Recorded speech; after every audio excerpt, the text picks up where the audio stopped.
Le trèfle pourpre est une plante d'une beauté unique et particulièrement captivante.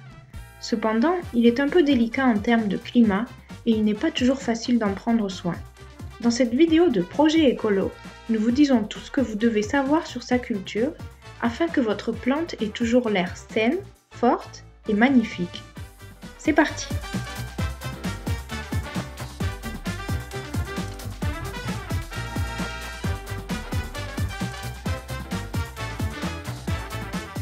L'une des choses les plus importantes lors de la croissance de cette plante, c'est le climat dont elle a besoin.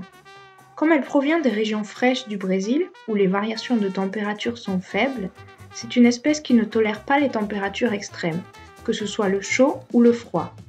Ainsi, l'idéal est de toujours la maintenir entre 10 et 28 degrés.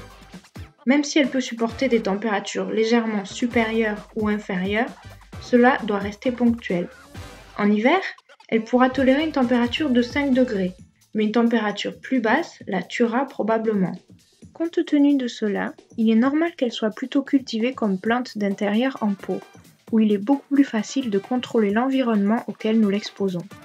Si le climat lui convient, il est également courant de la cultiver comme plante d'extérieur en pot, car si elle est plantée en pleine terre, elle peut devenir une plante envahissante. En été, elle peut être sortie sur la terrasse si la température est fraîche, tout comme en hiver s'il fait un hiver doux et que la température ne descend pas en dessous de 5 degrés. Ainsi, la plante entrera en repos végétatif et se reposera afin de repousser de plus belle au printemps.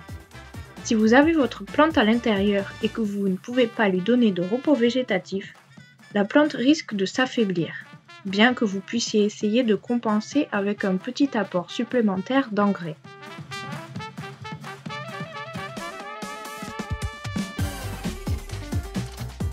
Le trèfle pourpre se porte bien dans des conditions de mi-ombre ou de soleil direct s'il n'est pas très intense, bien que l'idéal soit qu'il reçoive une grande quantité de lumière, toujours filtrée par un fin rideau ou quelque chose de similaire.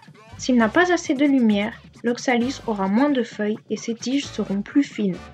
Il sera donc plus faible et sera plus enclin à mourir de certaines carences, de maladies ou d'infestations. Mais avant de continuer, testez vos connaissances. Sous quel autre nom le trèfle pourpre est-il connu? A. Trèfle magique. B. Faux trèfle. C. Triangle violet. Pensez-y car à la fin de la vidéo, vous pourrez voir si vous avez eu raison.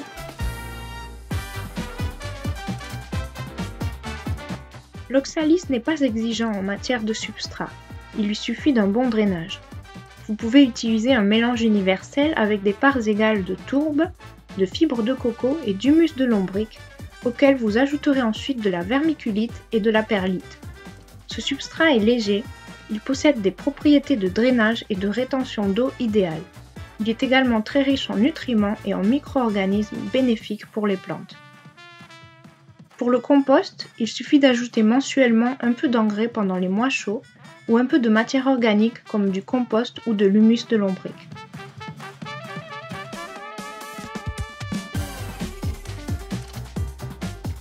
Sauf en période de repos végétatif, comme toutes les plantes qui le font, elle a besoin d'un arrosage régulier tout au long de l'année.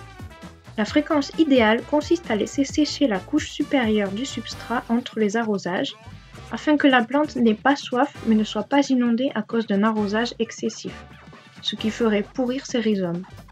Pendant les mois froids, à partir de l'automne, l'arrosage s'arrête complètement jusqu'au printemps.